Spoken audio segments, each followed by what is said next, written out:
책은 당신의 삶을 바꿀 수 있습니다. 안녕하세요. 책입니다. 들으면 들을수록 여러분들의 운이 좋아지는 읽고 떠들기 시작하겠습니다. 오늘 소개해드릴 책은 더 위험한 미국이 온다 라는 책입니다. 최은수라는 분이 지으셨고요. 비즈니스 북스 출판사에서 나왔고 2021년 1월에 출간된 책입니다. 총 페이지 수는 276쪽입니다. 먼저 저자 소개를 간략하게 한 문장으로 말씀드려 보겠습니다. 저자 최은수, 경희대학교 영문과를 졸업하고 미국 미시간 대학교에서 MBA를 취득하셨고요. 수많은 베스트셀러를 저술한 미래학자이자 현재는 MBN 보도국장으로 재직 중이신 언론인이라 볼 수 있겠습니다. 우여곡절 끝에 바이든이 제46대 미국 대통령으로 취임을 했습니다. 그리고 팬데믹으로 인한 혼란도 백신의 등장으로 어느 정도 수습될 것으로 보입니다. 독불 장군이라 불렸던 트럼프가 사라지고 정치 베테랑 바이든이 운전대를 잡으면 미국은 물론 우리나라도 평화로운 동맹 관계로 돌아가게 될까요? 저자는 그렇지 않다고 보고 있습니다. 바이든과 민주당의 미국은 역대 어떤 미국보다 더 위험한 상대가 될 수도 있다고 경고하고 있습니다. 이 책은 노련한 시장주의자인 바이든 정부의 정책, 철학, 경제, 통상 변화 등을 예측하고 조망하는 책입니다. 저자는 바이든의 미국은 큰 정부, 무제한 돈풀기, 그린 뉴딜을 통한 그린 첨단 산업의 부흥, 중국 죽이기, 미국 위주로 세계 산업 줄 세우기 등으로 요약이 된다면서 트럼프 때보다 더 위험한 미국이 오고 있기 때문에 만반의 준비를 우리가 하지 않는다면 큰 낭패를 볼 수도 있다라고 말하고 있습니다. 이 책은 총 4개의 부로 구성되어 있는데 1부에서는 독불 장군 트럼프가 어질러 놓았던 미국의 현실을 수습하고 위기의 경제를 구출하기 위해서 바이든 정부가 만들어가고자 하는 미국의 청사진을 구체적으로 그려봅니다. 제2부에서는 바이든 정부의 구체적인 정책이나 철학, 통상, 산업 정책의 면면을 살펴보고요. 제3부에서는 바이든 시대에 본격화될 중국과의 경제전쟁 시나리오를 구체적으로 알아봅니다. 제4부에서는 바이든 시대의 한국 정부, 기업, 개인은 어떤 전략을 취해야 하는지 그 구체적인 방법론을 살펴보고 있습니다. 미국, 세계를 더 강력하게 장악한다. 바이든의 대표적인 경제 공약 슬로건은 Build Back Better입니다. 번역하자면 더 나은 재건이죠. 즉, 화려했던 과거 미국의 영광을 재현하되 기존보다 더 강력하게 세계를 장악하겠다라는 구상입니다. 미국을 재건하기 위해 가장 필요한 것은 국가 리더십의 회복입니다. 즉, 국가의 역할을 최대로 늘리겠다는 선언이죠. 결국 큰 정부를 지향하는 리더십이 바이든 행정부의 핵심 국가 철학이 될 것입니다. 케인즈주의 혹은 케인지언으로 명명되는 경제학자들은 자유주의 시장경제가 만들어낸 양극화와 빈부격차 문제를 바로잡기 위해서 정부가 적극 개입해야 된다고 주장을 하고 있습니다. 바이든의 배후에는 정부의 적극적 개입을 옹호하는 케인지언 경제학자들이 자리 잡고 있죠. 돈을 무제한 풀어서 경제를 살려야 된다는 비둘기파 제닛 옐런이 재무장관으로 귀환을 했는데요. 인선이 발표되자마자 전 세계 증시가 일제히 상승했습니다. 바이든 행정부 경제팀 중 또 다른 화제의 인물로는 브라이언 디스가 있는데 그는 국가경제위원회의 위원장에 임명이 됐습니다. 세계 최대의 자산운용사로 꼽히는 블랙록에서 지속가능한 투자 전무이사로 일한 이력 역시 그를 주목하게 만드는 이유 중 하나입니다. 세계에 호령하는 그린 코드 만든다. 미국은 경제를 부흥시킬 새로운 활로로 그린 뉴딜을 추진할 계획입니다. 이것은 유럽의 본격적인 녹색 경제 흐름과 발맞춰서 전 세계적인 그린 경제의 붐을 만들어내겠다는 구상입니다. 이러한 기후변화 정책은 진보 후보였던 샌더스 의원의 지지를 끌어내면서 공약을 상당 부분 승계한 것이라 볼 수 있습니다. 선거를 통한 권력 이양 과정에는 반드시 민심을 반영하는 시대 정신이 관통하고 있습니다. 대통령 선거는 특히 더 그렇죠. 바이든은 어떠한 시대 정신을 읽어낸 것일까요? 미국이 원했던 핵심적인 시대 정신은 미국의 재건, 다시 말해서 미국 리더십의 복원이었습니다. 새로운 바이든 정부의 정책 기조는 더 나은 복원, Build Back Better입니다. 선거 내내 바이든은 이 구호를 외쳤습니다. 이것은 코로나19로 상처 입은 미국 경제를 재건하겠다라는 뜻이기도 하지만 시장 자유를 중시하는 소극적인 정부에서 벗어나서 불평등을 해소하고 인프라 투자와 적극적인 산업 정책을 펼치는 등 역할을 더욱 확대하는 큰 정부로 변화하겠다라는 의미이기도 합니다. 그렇다면 바이든이 되찾아오겠다는 미국적인 가치란 무엇일까요? 한마디로 말하면 트럼프가 줄곧 외쳤던 아메리카 퍼스트를 캡틴 아메리카로 바꾸는 것입니다. 자국의 이익만 챙기는 욕심 많은 떼쟁이 미국이 아니라 국제사회에 존경받는 리더로 복귀하겠다라는 뜻입니다. 따라서 바이든 시대의 미국은 국제 이슈에 적극적으로 관여하는 글로벌 리더십을 발휘하는 데 총력을 기울일 것입니다.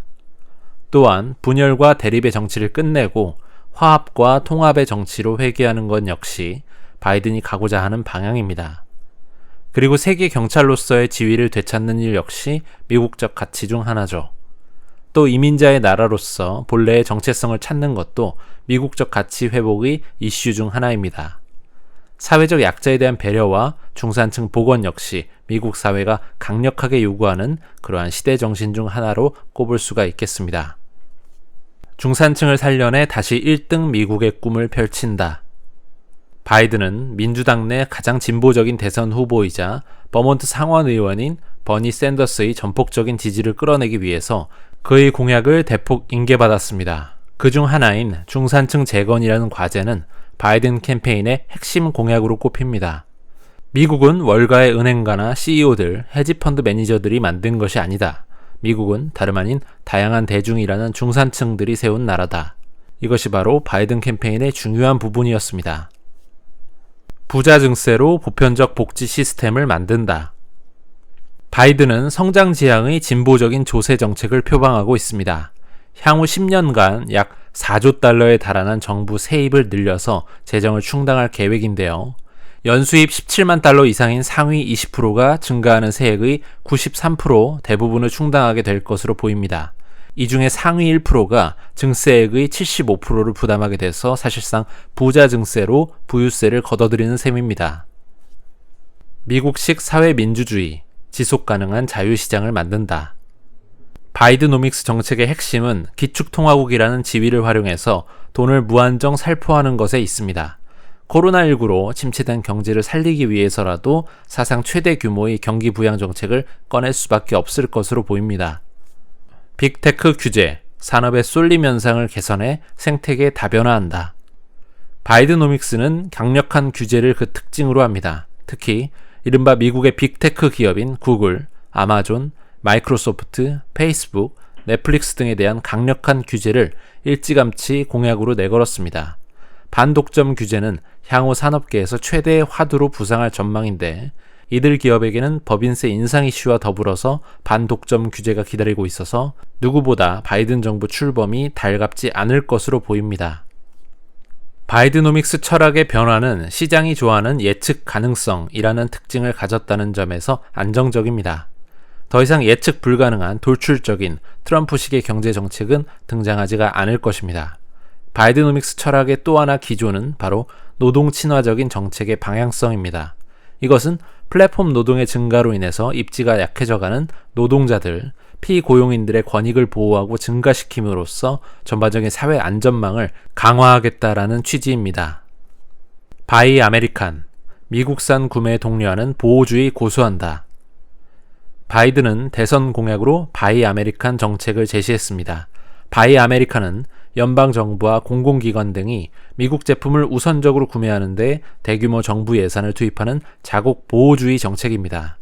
미국 내 제조와 미국산 구매를 통해서 코로나19로 무너진 자국 경제를 재건하겠다는 취지에서 나온 구상이죠.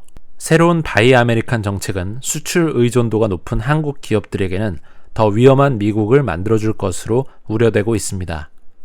미국의 중국 때리기, 다방면에 걸쳐 확대된다.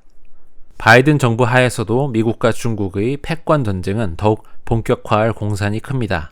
미국에게 중국은 이미 자국 주도의 국제 질서에서 순응하는 동반자가 아니라 도전자, 나아가 강력한 라이벌이기 때문입니다. 다만 그 접근법은 조금 달라질 수가 있겠습니다.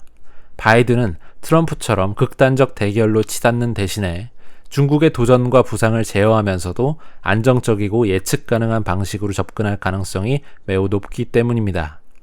바이든은 포린 어페어스 기고에서 미국은 중국에 강경할 필요가 없다라면서 중국의 도전에 대응하는 가장 효과적인 방법은 미국의 동맹과 동반자들의 연합전선을 구축하는 것이라고 유화적인 발언을 했습니다. 그런데 국제사회와의 합의를 통해서 중국을 압박하는 전략을 취하겠다는 것은 다른 의미로 보면 더 교묘하고 영리하게 접근하겠다는 뜻입니다.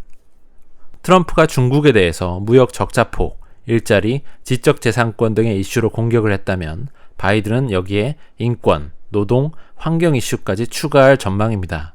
당연히 환율 조작 혐의, 철강 및 알루미늄 제품 덤핑, 지적재산권 침해, 사이버 스파이 활동 등에 대해 여전히 공세를 퍼부으면서 위구르족 탄압, 환경오염, 주변국과의 영토 분쟁 등에서도 적극 개입해서 아마도 목소리를 낼 것으로 보입니다. 화웨이, 틱톡, 위챗, 늘어나는 블랙리스트, 불편한 미국의 심기. 4차 산업혁명이 기존 산업의 구조를 바꿔놓으면서 전 세계가 네트워크와 플랫폼으로 연결이 되고 있습니다. 특히 5G 네트워크를 토대로 빅데이터가 축적되고 있고요. 이 데이터는 새로운 자원이 되고 있습니다. 그런데 미국은 왜 중국의 5G 네트워크 기술이 자국을 위협한다고 보았을까요? 중국이 전 세계 5G 시장을 장악해 세계 표준이 된다면 미국은 중국 시스템의 종속이 될 뿐만 아니라 막대한 이익을 빼앗기게 됩니다. 그래서 미국은 화웨이를 제재함으로써 중국이 5G 주도권을 잡는 것을 막고 자신들의 주도권을 되찾을 시간을 벌고 싶었던 것입니다. 따라서 전문가들은 화웨이 제재의 본질이 바로 미중 기술 패권 경쟁에 있다고 보고 있습니다. 우주로 쏘아올린 미중 경쟁, 본격 우주전쟁 시작된다. 우주에서도 미국과 중국 사이의 냉전이 곧 시작될 조짐입니다. 트럼프 전 대통령은 2018년 10월 우주군 창설을 선언했고 바이든 역시 우주군 창설을 지지하고 있습니다. 우주군의 임무는 외계인과 싸우거나 우주를 정벌하는 것이 아니라 정밀 타격용 목표물에 대한 정보와 미사일 방어용 탐지 정보를 확인하는 데 있습니다. 미국 국방부는 중국과 러시아는 위기나 충돌이 있을 경우 미국이나 동맹국들의 인공위성을 교란하거나 파괴하는 기술을 개발하는데 이미 착수했다고 밝혔습니다. 우주군 창설이 중국과 러시아의 움직임에 대응하기 위한 조치라는 것이죠. 미국 예외주의, 미국인의 자존심을 다시 세우다. 예외주의란 특정 국가나 사회, 기관이 독특하거나 대단해서 통상의 규칙이나 원리를 적용해선 안 된다는 의미인데 미국이 구사하는 외교정책의 핵심 철학이 바로 미국 예외주의입니다. 미국은 다른 국가와는 차별화된 특별한 국가라는 의미이죠. 예외주의란 미국인들의 특별한 자부심이자 미국만의 우월주의를 극명히 드러내는 단어입니다. 미국 편이 아니라면 그 누구라도 적으로 간주하겠다는 이분법적인 의미로도 해석이 됩니다. 미국의 예외주의 신봉자들은 미국이 세계를 이끌어야 된다라는 일종의 소명의식을 갖고 있습니다.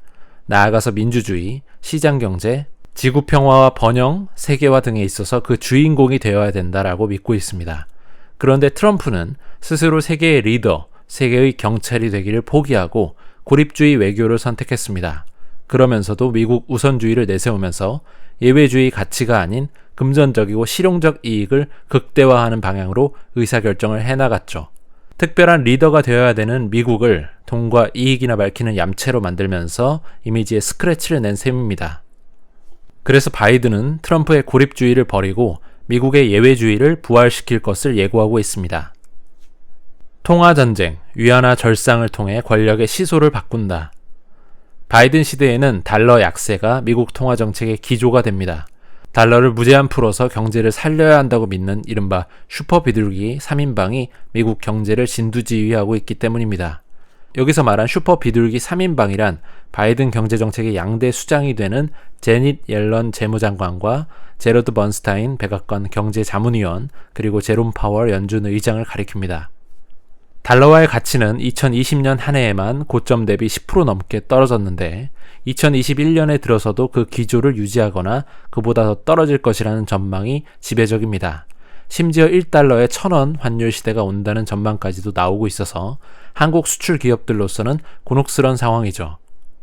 달러 약세는 상대적으로 위안화와 원화 등이 강해지는 효과를 내기 때문에 해당 국가로의 투자 유입이 늘어난 금융시장 화랑이 조성되는 등 수혜도 있겠지만 수출 국가의 경쟁력이 상실될 수도 있고 부작용도 생길 것으로 예상이 되고 있습니다. 그린 뉴딜, 세계와 호흡 맞춘 친환경 성장 동력 시급하다. 바이드노믹스가 펼칠 녹색혁명은 유럽에서 활발하게 진행되고 있는 친환경 산업 트렌드와 발맞춰서 전 세계적인 그린 레볼루션을 가져올 전망입니다. 다행히 한국 정부도 2050 탄소 중립을 선언하고 재생에너지, 수소에너지, 정보기술 등 3대 에너지 신산업을 육성하기로 했습니다. 또 탄소 중립 생태계로의 전환 지원을 위한 통합기금도 새로 조성하기로 했죠. 이를 위해서 탄소세도 도입할 방침인데요. 탄소 배출량이 많은 기업에 세금을 물리겠다는 것입니다. 배출권 거래 제도도 도입이 됩니다. 온실가스 감축을 위해서 정부가 매년 기업의 탄소 배출 총량을 정해 배출권을 할당하고 배출권이 모자라는 기업은 남는 기업으로부터 구입해서 충당하는 제도입니다. 한국형 첨단 산업, 전기차, 태양광, 해상풍력, 5G가 뜬다. 바이드노믹스의 핵심 축인 친환경 산업은 한국 산업이 준비해야 할 규제와 변화의 대상입니다. 바이든 정부는 청정에너지 및 기후변화 대응 인프라에 4년간 2조 달러를 풀 예정입니다. 따라서 한국도 풍력이나 태양광 등 친환경 에너지 업계와 전기자동차 배터리 산업 등이 직간접적으로 그 수혜를 받을 것으로 예상이 되고 있습니다. 반도체 패권, 중국과 미국의 무역 전쟁 속 기회를 포착하라. 산업화 시대 산업의 쌀 역할을 했던 반도체가 4차 산업혁명 시대 디지털 강국을 만드는 핵심 소재로 더욱 각광을 받게 될 것입니다. 세계 1등 반도체 강국인 미국과 떠오르는 중량급 도전자 중국이 반도체 패권 전쟁을 벌인 데는 바로 이러한 이유가 있습니다. 중국 정부는 미국 기술이 들어가지 않는 3세대 반도체 생태계를 완전히 새롭게 구축함으로써 미래 반도체 시장을 노린다는 포석을 깔고 있습니다. 따라서 삼성전자와 SK하이닉스 등 한국 기업들은 당장에 이루어지는 미국의 중국 때리기로부터 반사이익을 챙기는 동시에 미중 반도체 전쟁이 향후 글로벌 밸류 체인을 어떻게 바꿔놓을지 먼 미래를 내다보는 해안을 가져야 될 것입니다. 기술 경쟁력을 쌓고 장기적으로 중국 기술 독립이 가져다줄 파장에도 대비해야 될 것입니다. 무제한 돈 풀기, 세계 경제의 상당 기간 호황을 맞는다. 시중에 돈을 푸는 것을 양적 완화라 하고 돈의 양을 줄이는 것을 긴축 혹은 테이퍼링이라고 합니다. 돈이 시중에 많이 풀리면 가치가 떨어지게 되고요. 돈의 양이 줄면 가치가 오르게 되죠. 마찬가지로 자산 축소는 달러의 양이 줄기 때문에 금리 인상과 함께 달러의 가치를 높이는 수단이 됩니다. 그런데 우리는 특히나 외국인 투자 표적 국가여서 달러 값의 향배에 따라 금융시장이 출렁이는 특성을 가졌습니다. 따라서 한국을 비롯해 신흥 국가는 이제 다시 무제한 양적 완화를 선언한 바이든 행정부의 돈 풀기가 세계 경제에 가져다줄 경제 상황 변화와 돈의 움직임에 대비해야 될 것입니다. 달러 하락 추세, 물가 안정되고 자산 가격 오른다. 경제 불확실성이 높아지면 안전자산인 달러의 가치가 올라가게 되는데요.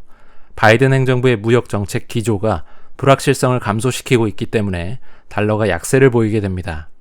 달러 가치를 떨어뜨려서 상대적으로 미국 제품의 값을 떨어뜨림으로써 수출을 촉진시키겠다는 바이든의 전략이 지속적인 달러 약세의 원인이 될 것으로 보입니다. 이 같은 이유 때문에 시장에서는 바이든 정부 초기 달러 가치 하락을 기정사실화하는 분위기입니다. 미국의 시티은행은 달러의 가치가 2021년에 주요국의 통화 대비해서 20% 가까이 폭락할 것으로 전망했습니다. 이러한 예상이 적중한다면 달러 가치는 역사적 저점까지 떨어질 수도 있습니다. 변수는 세계 경제 회복의 속도에 있습니다. 만약 백신 접종에 문제가 생기거나 코로나19 유행이 재확산되어서 경제 회복이 현저히 지연이 된다면 안전자산인 달러에 대한 매력이 높아져서 달러 값이 올라갈 수가 있습니다. 그러므로 투자자나 기업 경영자라면 달러 약세가 가져다줄 돈의 대이동에 대해서 주목을 해야 될 것입니다. 유가 상승 추세, 원자재 상승 요인으로 인플레이션 경계하라. 글로벌 투자은행 골드만삭스는 바이든 시대에 유가가 오를 것이라는 내용의 보고서를 내놓았습니다. 실제 코로나19 백신 출시 이후 수요 회복이 빨라질 것이라는 기대감에 유가가 순식간에 배럴당 50달러를 돌파하기도 했습니다. 코로나를 통제하게 된다면 여행이나 에너지 산업이 다시 살아나서 어느 정도의 유가 상승으로 반드시 이어지게 될 것입니다. 그렇다면 바이든과 유가는 무슨 관계가 있을까요? 바이든이 대규모 경기 부양에 나서게 되면 석유에 대한 수요가 폭발적으로 늘어날 가능성이 높습니다. 게다가 바이든 행정부의 친환경 에너지 정책에 따라서 정부 토지, 해역을 임대해 화석 연료를 생산하는 것부터 제동이 걸리게 되며 신규 파이프라인의 건설이 어려워질 전망입니다. 미국 셰일 업계는 채굴 비용이 중동 국가들보다 훨씬 비싸져서 웬만해서는 채산성을 맞추기 어려운 구조로 변모하고 있습니다. 이렇게 되면 셰일 업계의 오일 생산이 위축돼서 유가 상승의 원인이 될 수도 있습니다. 글로벌 이동이 늘어나고 경기 회복으로 원유 수요는 늘어나는데 공급량이 그대로라면 유가는 당연히 오를 수밖에 없습니다. 유가 상승은 비용을 증가시켜 인플레이션 요인으로 작용할 수가 있기 때문에 장기적으로는 금리 상승을 견인하는 배경이 될 수가 있다는 점을 고려할 필요가 있습니다. 오늘은 여기까지 하겠습니다. 유익하셨거나 도움이 되셨다면 구독과 좋아요 부탁드립니다. 이 채널을 유지하는 힘입니다. 감사합니다.